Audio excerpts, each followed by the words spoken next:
Patay naman ang motorcycle rider matapos barilin ang isa pang rider na sinita ng mga tauhan ng MMDA sa Commonwealth Avenue kagabi. Ang motorsiklo ng biktima tinangkap ang tangay ng sospek.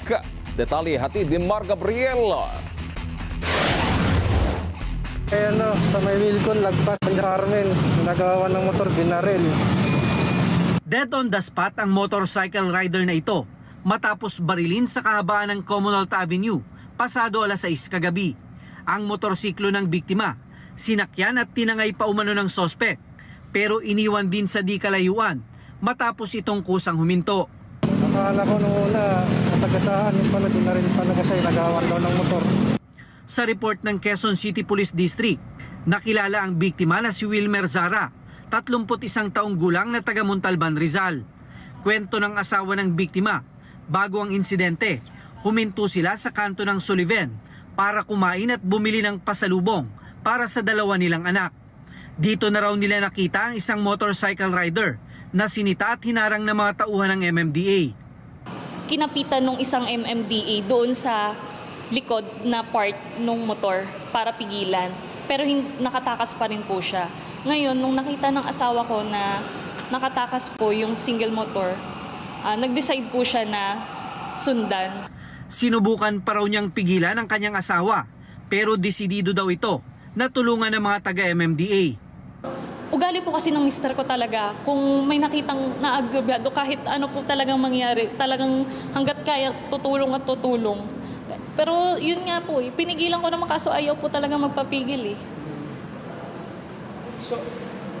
Naghintay pa raw siya hanggang pasado alas 9 ng gabi, pero hindi na siya binalikan ng kanyang asawa. Nagulat na lang daw siya nang sunduin siya ng kanilang mga kamag-anak at isinama sa ospital. Dito niya lang nalaman ang sinapit ng kanyang asawa.